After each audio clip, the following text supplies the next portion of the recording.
유재훈 목사입니다.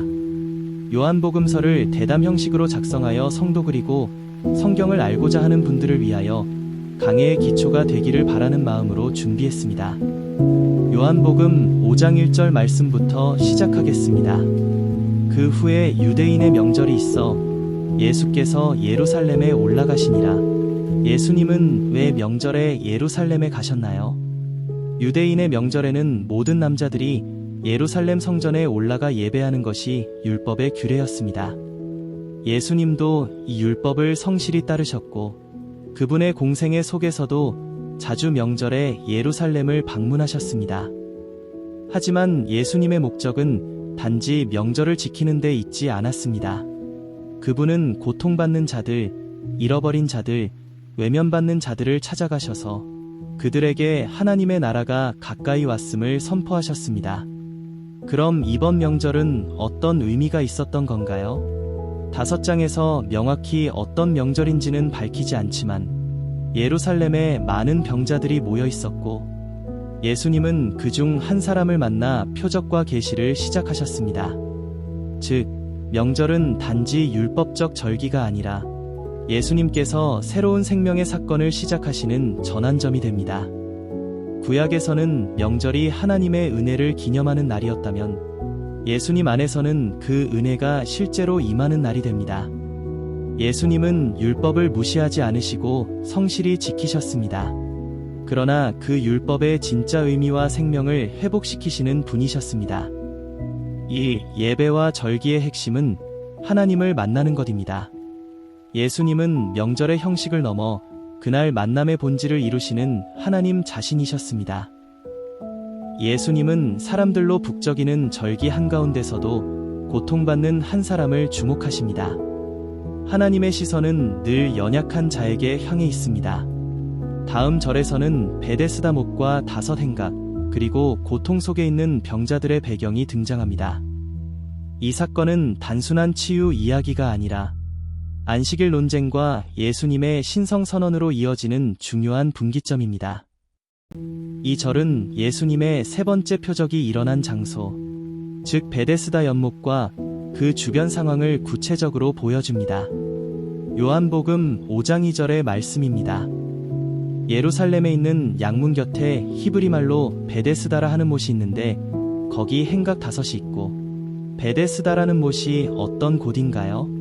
베데스다는 히브리어로 은혜의 집 또는 자비의 집이라는 뜻입니다. 예루살렘 성 북동쪽 양문 근처에 위치한 실제 연못으로 당시 병자들이 기적을 기대하며 모여들던 장소였습니다. 양문은 구약에서 제물로 드릴 양들을 들여보내는 문이었고 이 근처에 있는 베데스다는 속죄의 상징이 시작되는 장소와도 연결됩니다. 그럼 왜 5개의 행각복도 같은 구조이 있었던 거죠? 그 5 행각은 병자들이 더위를 피하고 자리를 잡을 수 있도록 만든 쉼터 구조물입니다. 중풍, 소경, 절뚝발이 등 많은 병자들이 모여 물이 움직이기를 기다리며 눕는 곳이었습니다. 이 구조는 단순한 병원이나 쉼터가 아니라 고통과 소망, 그리고 절망이 교차되는 상징적인 공간이었습니다. 그래서 이 장소는 율법 아래 있는 인간의 연약함과 기다림의 상징으로도 볼 수 있습니다. 자비의 집이지만 실제 자비는 아직 임하지 않았던 장소. 사람들은 물이 움직이기를 기다렸지만 그곳에는 참된 회복이 없었습니다. 오직 예수님이 오심으로 진짜 자비가 시작됩니다. 1. 양문 곁에서 시작된 회복은 구약의 제사와 연결됩니다. 양문은 제물이 드려지는 시작점. 예수님은 이제 참된 속죄양으로 그 문을 지나 이들에게 오셨습니다.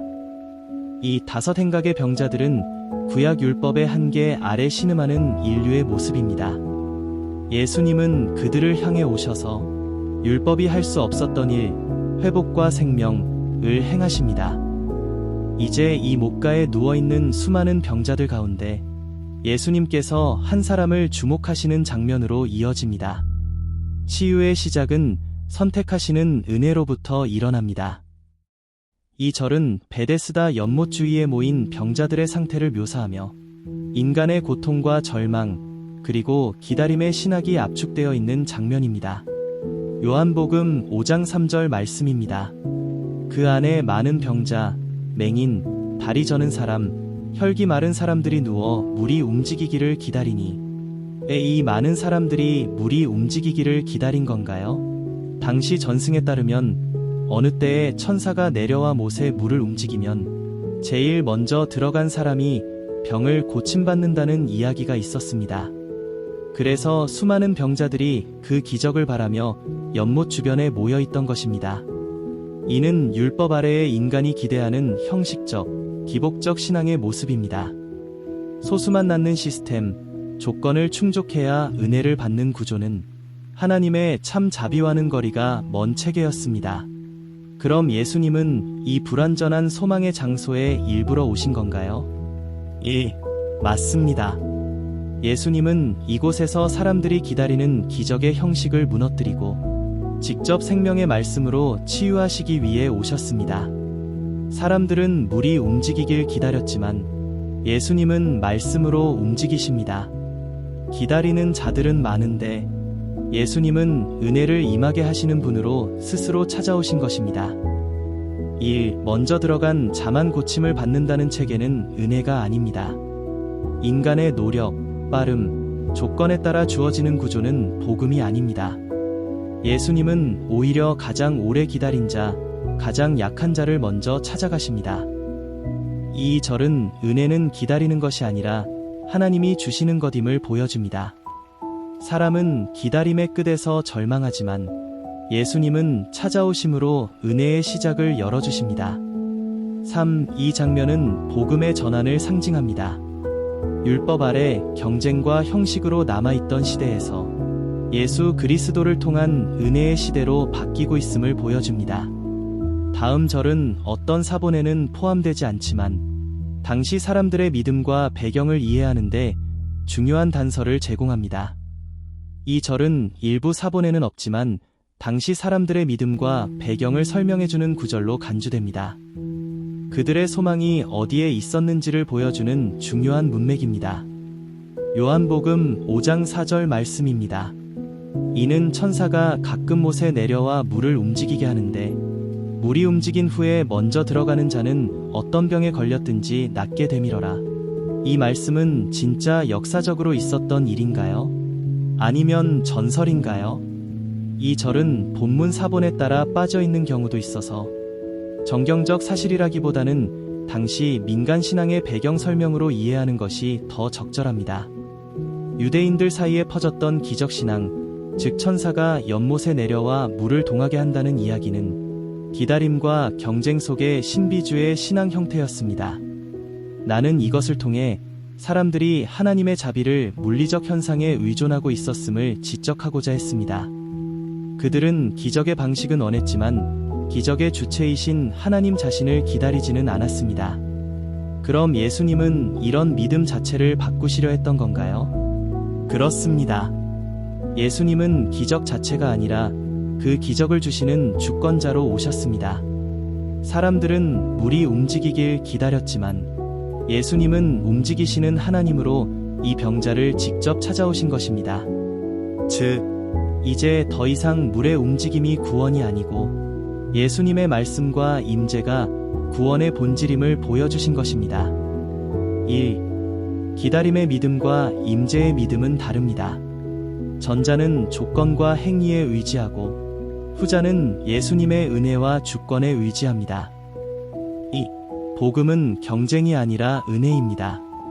먼저 들어가는 자가 낳는다는 체계는 세상의 방식이고 예수님은 그 체계를 깨뜨리고 가장 오래된 자를 가장 먼저 회복하십니다.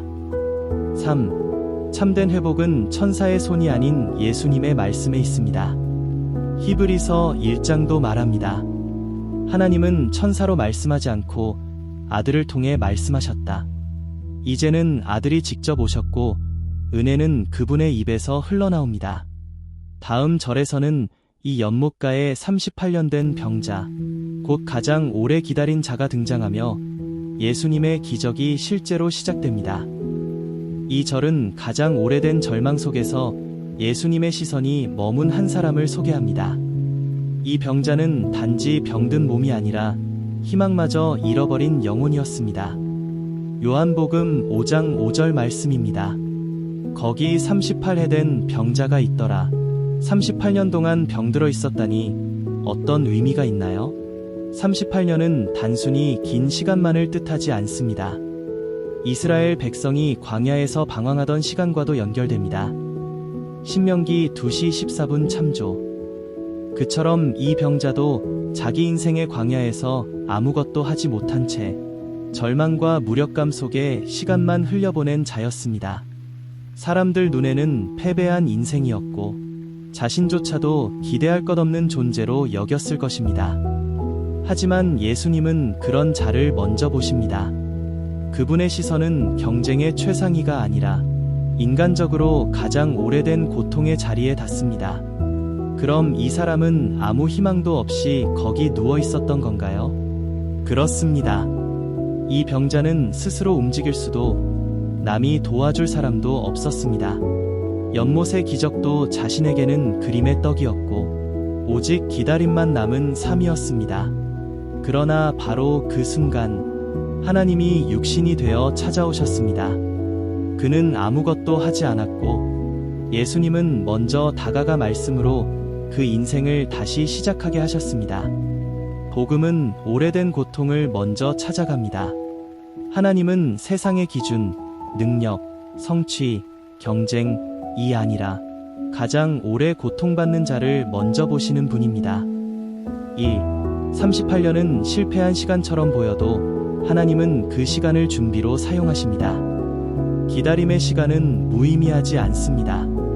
하나님의 때에 예수님이 찾아오시면 인생은 순식간에 뒤바뀝니다. 이 병자는 율법으로는 도달할 수 없는 자를 상징합니다. 율법 아래선 그는 항상 뒤처질 수밖에 없지만 은혜 아래선 예수님이 먼저 오셔서 손 내미십니다. 다음 절에서 예수님은 이 병자에게 결정적인 질문을 하십니다. 내가 낫고자 하느냐? 이는 회복을 향한 믿음의 문을 여는 초대입니다. 이 절은 예수님의 질문이 회복의 시작이 되는 장면입니다. 예수님은 단지 병을 고치기 전에 그의 마음과 믿음을 먼저 만지십니다. 요한복음 5장 6절 말씀입니다. 예수께서 그 누운 것을 보시고 병이 벌써 오래된 줄 아시고 이르시되 내가 낫고자 하느냐? 예수님은 그가 오래된 병자인 걸 아셨는데 왜 굳이 낫고자 하느냐고 물으셨을까요? 예수님의 이 질문은 단순한 정보 확인이 아닙니다. 영혼 깊은 곳에 있는 소망을 깨우기 위한 질문이었습니다. 38년 동안 병들어 누워있던 이 사람은 몸만 눕고 있었던 것이 아니라 마음도 완전히 주저앉아 있었습니다. 나는 안 될 거야. 이제 아무 기대도 없어라는 영적 마비 상태에 있었던 것이죠. 예수님은 그에게 다시 물으십니다. 정말로 낫고 싶은 마음이 아직도 있느냐? 그 마음의 대답이 곧 은혜의 문을 여는 열쇠가 됩니다. 그러면 하나님은 우리가 먼저 의지를 드러내기를 기다리시는 건가요? 맞습니다. 하나님의 은혜는 주권적으로 임하지만 그 은혜가 임할 때 믿음으로 응답할 의지를 깨우시는 방식으로 역사하십니다. 이 질문은 우리 각자에게도 향합니다. 내가 정말 죄에서 자유롭기를 원하느냐? 내가 새로운 삶을 시작하길 원하느냐? 예수님은 회복을 강요하지 않으십니다. 그러나 당신의 눈으로 우리를 보시고 마음을 흔드십니다. 지금이라도 너는 다시 일어날 수 있다. 예수님의 회복은 내 상태보다 내 의지를 먼저 건드리신다. 절망 속에도 여전히 낫고자 하는 소망이 있다면 그곳에 하나님의 기적이 시작됩니다. 1. 38년의 병도 무기력한 영혼도 예수님의 한마디 질문으로 다시 숨을 쉽니다. 복음은 영혼을 흔드는 질문에서 시작합니다. 내가 낫고자 하느냐? 이 진정한 치유는 원하는가? 라는 질문에 진실하게 대답하는 순간부터 시작된다. 교회에 오래 다녀도 이 질문에 예라고 응답하지 않으면 여전히 누워있는 삶일 수 있습니다. 다음 절에서 병자는 자신의 현실을 고백하며 사람이 없다고 절망합니다. 하지만 바로 그 자리에 예수님이라는 은혜의 사람이 서 계십니다. 이 절은 병자의 절망과 무능의 고백이 담긴 구절입니다. 그러나 동시에 은혜의 도착을 알리는 전조이기도 합니다. 요한복음 5장 7절 말씀입니다. 병자가 대답하되 주여 물이 움직일 때에 나를 못에 넣어주는 사람이 없어 내가 가는 동안에 다른 사람이 먼저 내려가나이다. 이 병자는 왜 그렇게 대답했을까요? 예수님의 질문에 맞는 대답 같지는 않은데요. 정확히 보셨습니다. 예수님은 낫고자 하느냐라고 물으셨지만 이 병자는 못 들어가게 도와주는 사람이 없다고 현실을 말합니다. 왜냐하면 그는 소망을 사람과 방법에 두고 있었기 때문입니다. 그는 기적의 수단이 필요하다고 믿었지. 지금 눈앞에 있는 기적의 주인이신 예수님을 알아보지 못한 것입니다. 물이 움직일 때라는 건 어떤 의미인가요? 당시 베데스다 연못에는 간헐적으로 물이 움직일 때 먼저 들어간 사람이 낫는다는 전승이 있었습니다. 사람들은 그것을 천사가 물을 휘젓는 기적의 순간이라 여겼죠. 후대사본에 이 내용이 첨가됨. 이 병자도 그 전통적인 방식에 기대고 있었던 것입니다. 물이 움직일 때 누가 나를 넣어만 준다면. 그러나 하나님은 그 방식이 아닌 예수 그리스도라는 새로운 은혜의 길을 통해 역사하십니다. 그렇다면 이 병자의 문제는 병보다 은혜를 바라보는 눈이 닫혀 있었다는 것인가요? 맞습니다. 그는 병이 문제인 줄 알았지만 실상은 은혜의 줄을 보지 못하는 눈이 문제였습니다. 그러나 예수님은 그런 눈먼 자에게도 은혜를 강권하십니다. 믿음을 먼저 요구하지 않으시고 은혜로 눈을 열게 하십니다. 우리는 때로 하나님이 정해놓은 방식, 전통, 경험에 갇혀 진짜 주님을 놓칩니다.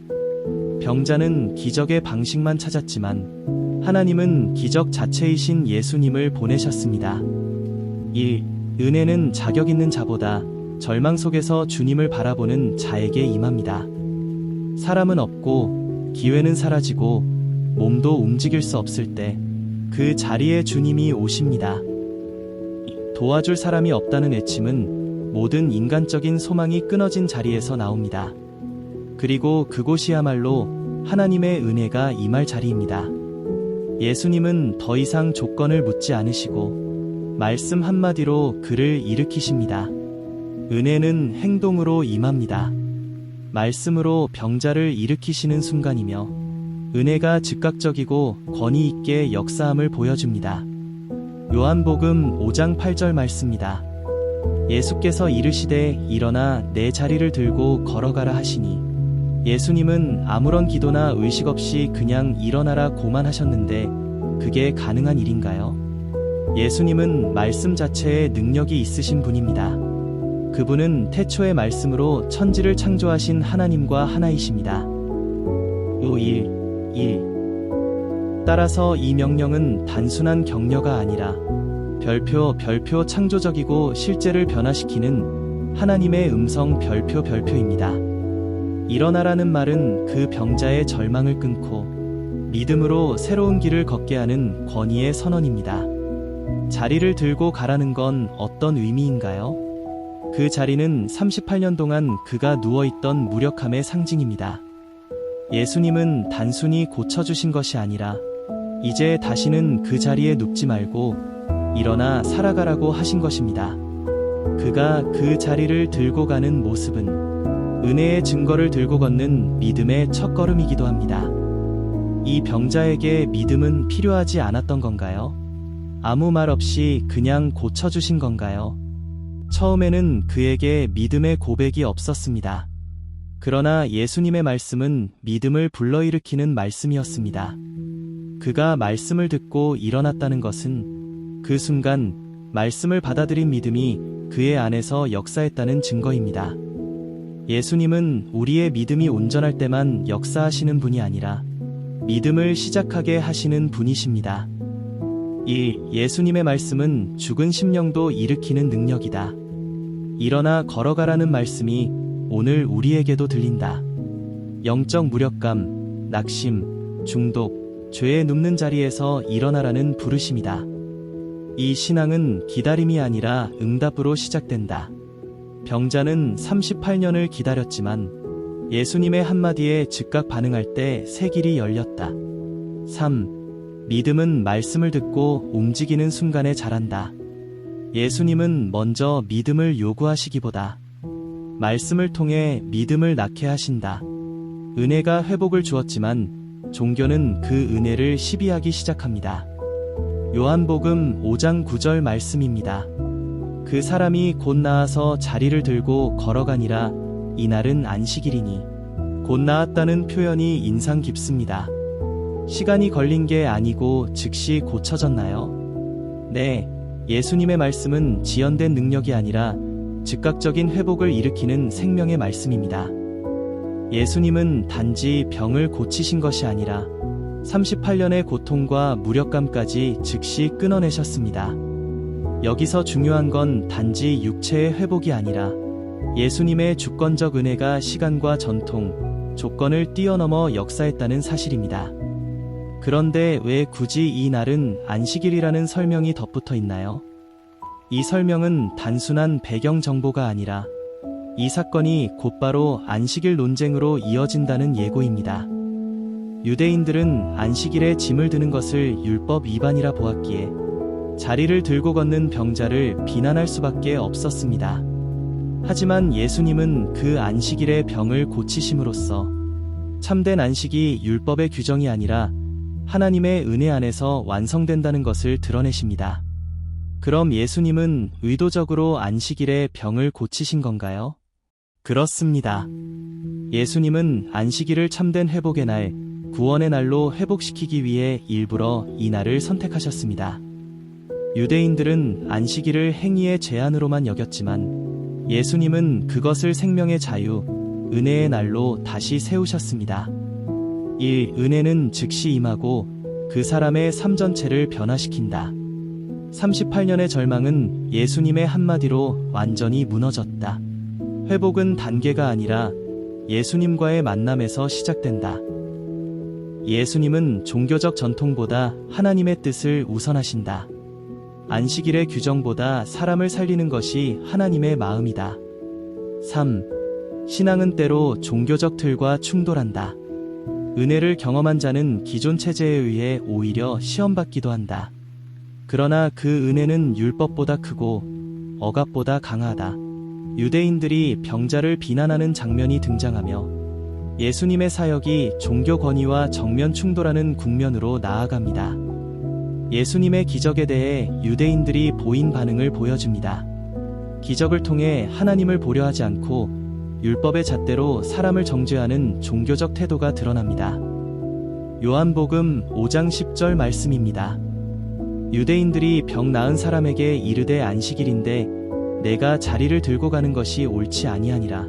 방금 병이 나은 사람에게 왜 먼저 축하나 감사는 하지 않고 정죄부터 하나요? 그것이 당시 종교 지도자들의 본질적인 문제였습니다. 사람을 살리신 하나님의 은혜보다 율법의 조항을 더 중요하게 여겼습니다. 율법의 핵심은 사랑이고 자비인데 그들은 율법을 사람을 정죄하는 도구로 오해하고 사용했습니다. 정말 안식일에는 자리를 드는 것조차 금지된 일이었나요? 모세의 율법 자체에는 자리를 드는 행위에 대한 명시적 금지는 없습니다. 그러나 예레미야 17장 21절에서 23절까지에서 안식일에 짐을 지고 나르지 말라는 말씀이 있었고 이것이 유대인의 전통적 규례로 확대 해석되며 자기 침상을 들고 이동하는 것마저 금지된 것으로 여겼습니다. 그들은 하나님의 마음을 잃고 율법을 인간적 해석과 규제로 덧씌운 것입니다.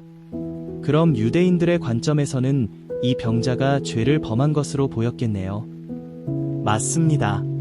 그들은 이 사람의 회복과 기적을 본 것이 아니라 규정 위반만을 본 것입니다.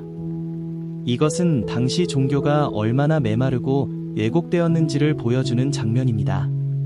예수님은 바로 이런 위선과 굳어진 체계를 깨기 위해 오셨습니다. 종교는 은혜를 정죄로 바꾸기도 한다. 하나님의 기적 앞에서도 사람은 자신이 만든 틀로 그것을 잘못 판단할 수 있다. 1. 신앙은 율법보다 사람을 더 귀하게 여기는 하나님의 마음을 반영해야 한다. 하나님은 자리를 든 그 사람을 보시고 종교는 법을 어긴 손을 본다. 오늘날 우리도 누군가의 회복을 의심하거나 판단하고 있지는 않은가? 회복의 기쁨보다 왜 저 사람은 그런 방식으로 변화됐지? 라고 묻는 태도는 당시 유대인들의 모습과 다르지 않다. 다음 절에서 병 나은 사람은 예수님의 말씀에 순종한 것임을 고백하며 논쟁은 예수님에게로 향하게 됩니다. 다음 절은 병 나은 자가 자신의 행동이 예수님의 명령 때문이었음을 밝히는 장면입니다.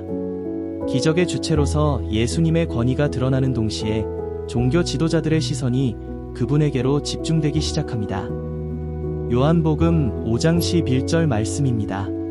대답하되 나를 낫게 한 그가 자리를 들고 걸어가라 하더라 하니 병 나은 사람은 왜 자신을 방어하면서 예수님의 말씀을 언급했나요? 그는 자신이 자리를 들고 간 이유를 명확히 설명한 것입니다. 자발적인 불순종이 아니라 자신을 고치신 분의 명령에 따른 순종이었음을 밝힌 것이죠. 이 말에는 두 가지 의미가 담겨 있습니다. 1. 예수님의 말씀은 권위가 있었다는 것. 2. 그는 자신을 고친 분의 말씀에 당연히 순종할 수밖에 없었다는 고백입니다. 그렇다면 이 사람은 예수님이 누구인지 알고 있었던 건가요? 아직은 예수님의 신분이나 정체를 정확히 알지 못했지만 자신을 고친 분에게 권위가 있음을 본능적으로 느꼈고 그 명령에 따르는 것이 옳다고 판단했습니다. 즉, 그는 종교적 판단보다 회복의 은혜와 말씀의 힘을 따랐습니다. 이 장면은 예수님을 낫게 한 자로 표현함으로써 예수님의 신저 능력과 말씀의 권위가 다시 강조되고 있습니다. 이게 단순한 순종처럼 보이지만 어떤 신앙적 의미가 있을까요? 그렇습니다. 병 나은 자는 곧 회복의 증인이 되었고 예수님의 말씀을 따라 행동함으로써 자신의 삶이 예수님의 명령으로 움직이게 되었음을 보여준 첫 증거입니다. 이것은 단지 자리를 든 것이 아니라 새로운 삶의 첫걸음을 예수님의 말씀으로 시작했다는 상징이기도 합니다. 2. 예수님의 말씀은 삶의 방향을 바꾼다. 자리를 들고 걸어가라는 말씀은 육체의 회복뿐 아니라 과거의 눌림을 벗고 새로운 길로 나아가라는 부르심이다. 이 말씀에 대한 순종이 곧 증거가 된다. 사람들은 그가 왜 그렇게 행동했는지를 물었고 그는 자연스럽게 예수님을 증거했다. 3. 회복된 자는 침묵할 수 없다. 진짜 회복은 내 인생의 이유와 변화의 근원을 말하게 만든다. 그 고백이 때로는 비난과 충돌을 부를지라도 그 말은 멈출 수 없다. 다음 절에서는 유대인들이 예수님이 누구인지 알아내려는 시도가 드러나며 기적의 초점이 본격적으로 예수님께 집중됩니다. 요한복음 5장 12절 말씀입니다. 그들이 묻되 너에게 자리를 들고 가라 한 사람이 누구냐 하되 유대인들은 왜 병 나은 사실보다 자리를 들라 한 자가 누구인지에만 집중했나요? 그들이 관심 있었던 것은 기적이나 회복의 은혜가 아니었습니다. 오직 안식일 규례를 어긴 자를 찾아내어 정죄하는 일에 몰두했지요. 자리를 들고 가라는 명령이 안식일법을 어기게 한 원인이라 보고 그 명령을 내린 자, 즉 예수님을 정죄하려는 의도가 강하게 드러난 것입니다. 정말 하나님의 사람이라면 병자를 고치신 것을 먼저 기뻐해야 하는 것 아닌가요? 맞습니다. 사랑과 긍휼이 먼저여야 했지만 그들은 종교의 형식만 남긴 채 하나님의 마음은 놓쳐버린 지도자들이었습니다. 예수님께서 가장 많이 책망하신 것도 바로 이런 위선적인 신앙이었지요.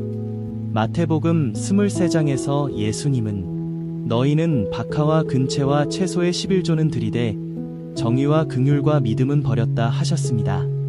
그럼 지금 이 질문은 단순한 호기심이 아니라 예수님을 고발하려는 목적이 있었던 거군요. 정확히 보셨습니다. 그들은 기적의 목적이 무엇이었는지, 하나님의 뜻이 어떻게 나타났는지를 보지 않고 율법 위반자를 찾는 종교 경찰처럼 행동했습니다. 예수님은 바로 이런 율법주의를 깨뜨리기 위해 오셨고 참된 안식의 주인이심을 드러내기 위해 안식일에도 병을 고치신 것입니다. 율법은 사람을 살리기 위한 도구이지 억압하는 수단이 아니다. 그러나 율법주의에 빠지면 오히려 하나님의 일하심을 정죄하게 된다. 1. 종교의 틀이 하나님을 보지 못하게 만들 수도 있다. 하나님이 직접 일하셨는데도 사람들이 묻는 것은 누가 그랬냐? 는 질문뿐이다. 오늘날의 신앙도 구조나 전통보다 사람을 살리고 회복시키는 것을 우선시해야 한다. 우리는 기적의 주인을 찾는가? 아니면 규칙 위반자를 고발하려는가? 다음 절에서는 병 나은 자도 예수님이 누구셨는지 몰랐음을 고백하며 예수님의 행적이 점점 더 깊은 신적 정체성을 드러내는 방향으로 전개됩니다. 요한복음 5장 13절 말씀입니다. 고침을 받은 사람은 그가 누구신지 알지 못하니 이는 거기 사람이 많음으로 예수께서 이미 피하셨음이라. 병 나은 사람이 예수님이 누구인지 몰랐던 건가요? 예수님께서는 이 기적의 순간에도 자신을 드러내지 않으셨습니다. 그분은 종종 많은 사람들 앞에서 자신의 신적 권위를 강하게 드러내지 않으셨고, 기적 뒤에는 조용히 자리를 피하시는 방식을 취하셨습니다. 이유는 두 가지입니다. 1. 군중의 오해로 인한 잘못된 열광을 피하시기 위해. 2. 기적보다 말씀을 통한 믿음이 더 중요하다는 원칙 때문입니다. 그렇다면 이 사람은 믿음 없이도 병이 나았다는 뜻인가요? 맞습니다. 이 사람은 예수님이 누구신지도 모른 채 단지 낫고 싶다는 간절함만으로 예수님의 말씀에 순종했고, 그 결과 육체는 나았지만 영혼은 아직 예수님을 알지 못한 상태였습니다. 이것은 신체적 치유와 영적 회복은 별개라는 것을 보여줍니다. 예수님은 그를 다시 만나셔서 진짜 중요한 말씀, 즉 죄와 생명의 문제를 말씀하시게 됩니다. 다음 절에서 이어집니다. 예수님이 그렇게 피하신 이유가 오히려 더 깊은 의도였군요. 그렇습니다. 예수님은 단순히 병을 고치는 기적의 사람으로 오신 것이 아니라 죄를 사하고 생명을 주는 구주로 오셨기에 기적 자체에만 집중되는 것을 원하지 않으셨습니다. 그래서 그분은 때를 따라 말씀하시고 필요한 때에 자신을 계시하셨으며 그 때를 벗어나면 조용히 피하셨던 것입니다. 1. 기적은 시작일 뿐 믿음은 말씀을 통해 자란다. 병이 나았어도 예수님이 누군지 모른다면 진짜 회복은 아직이다. 예수님은 무조건적인 열광을 원하지 않으신다. 그분은 말씀과 진리 위에 세워진 관계와 믿음을 원하신다. 3. 하나님은 자신을 조용히 감추실 때도 있다. 그러나 진심으로 찾는 자에게는 반드시 자신을 드러내신다. 예수님이 다시 그를 만나 말씀하심 다음 절에서 이어짐. 다음 절은 예수님께서 병 나은 자를 다시 만나셔서 죄에 대한 경고와 새로운 삶에 대한 말씀을 전하는 중요한 장면입니다. 단순한 신체 회복을 넘어 영적 경고와 새 삶의 방향을 주시는 장면입니다. 요한복음 5장 14절 말씀입니다. 그 후에 예수께서 성전에서 그 사람을 만나 이르시되 보라, 내가 나았으니 더 심한 것이 생기지 않게 다시는 죄를 범하지 말라 하시니라. 예수님은 왜 다시 그 사람을 찾아가셨나요? 예수님은 단순히 병을 고치시는 분이 아니라 인생 전체를 회복시키시는 구주이십니다. 그는 병은 나았지만 예수님이 누구신지도 모르고 죄의 문제는 여전히 해결되지 않은 상태였습니다. 그래서 예수님은 성전에서 그를 다시 찾아가셔서 그의 죄 문제에 대해 직접 경고하시며 영적 회복을 촉구하신 것입니다. 다시는 죄를 범하지 말라는 말씀은 무서운 경고처럼 들리는데요.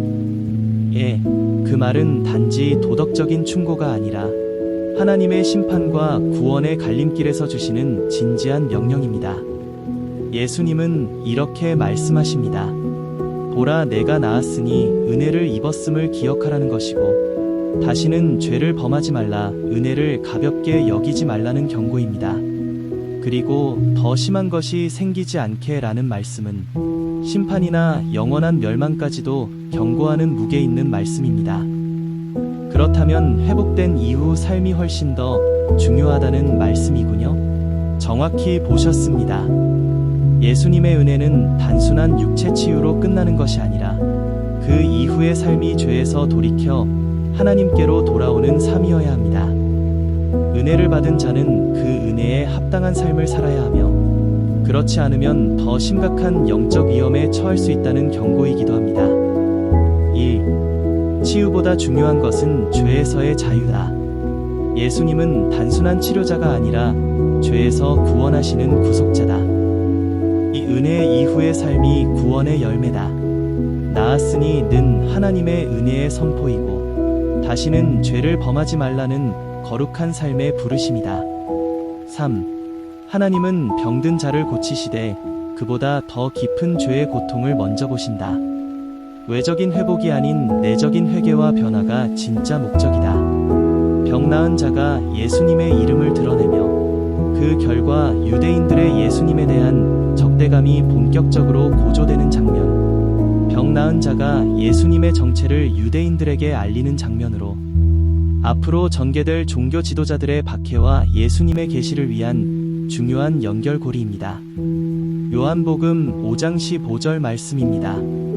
그 사람이 유대인들에게 가서 자기를 고친 이는 예수라 하니라.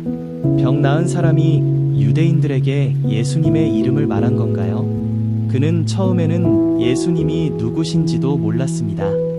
그러나 성전에서 예수님을 다시 만나고 그분의 권위 있는 말씀을 들은 후 자신을 고쳐주신 분이 바로 예수님임을 확신하게 된 것입니다. 그리고 그는 자신의 회복에 대해 누가 고쳤는지를 밝혀야 하는 상황에서 정직하게 예수님의 이름을 말한 것입니다. 그럼 이 말이 예수님을 믿은 고백이 된 건가요? 아니면 단순한 신고인가요? 여기서는 믿음의 고백이라기보다는 정보 전달에 가까운 행동입니다. 그는 예수님의 신성과 메시아 되심을 아직 이해하지 못했고 자신의 기적 체험을 설명하는 차원에서 예수님의 이름을 언급한 것입니다. 이 일로 인해 유대인들은 안식일을 범했다는 이유로 예수님을 박해하기 시작합니다. 이것이 바로 예수님의 공적 논쟁과 계시가 본격적으로 시작되는 전환점이 됩니다. 그럼 이 사람은 예수님을 배신한 건 아니었군요? 그렇습니다. 이 사람은 예수님을 모함하려는 의도는 없었고 단지 자신이 경험한 기적을 통해 그분이 예수님이십니다 라고 말한 것뿐입니다. 그러나 이 일이 결과적으로는 유대인들의 적대감을 자극하게 되었고 이제부터 예수님은 안식일, 율법, 아버지와의 관계에 대해 강력하게 진리를 선포하시게 됩니다. 1. 은혜를 받은 자는 결국 예수의 이름을 말하게 된다. 믿음이 성숙하지 않아도 예수님의 역사 앞에서는 결국 그분을 증언하게 된다. 예수님의 이름은 언제나 분쟁의 중심에 있다. 그 이름은 누군가에겐 생명이요 누군가에겐 걸림돌이다. 오전 1시 23분 3. 우리가 예수님을 증거할 때 세상의 반응은 늘 양면적이다. 어떤 이는 믿고 따르지만 어떤 이는 미워하고 박해한다. 그러나 진리는 말하지 않을 수 없는 진실이다. 다음 절부터는 예수님께서 안식일과 아버지 하나님과의 관계에 대해 정면으로 설명하시며 유대 종교 지도자들과의 영적 충돌이 본격적으로 시작됩니다. 이제 요한복음 5장 16절로 넘어갑니다. 이 절은 예수님께서 안식일에 병자를 고치신 일로 인해 유대인들이 공식적으로 그분을 박해하기 시작하는 장면입니다. 요한복음 5장 15절까지의 말씀은 사도 요한님께서 말씀드렸습니다.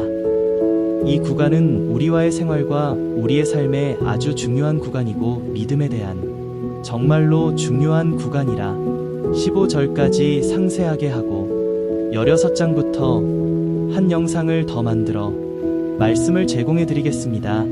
작성의 유재훈 목사입니다.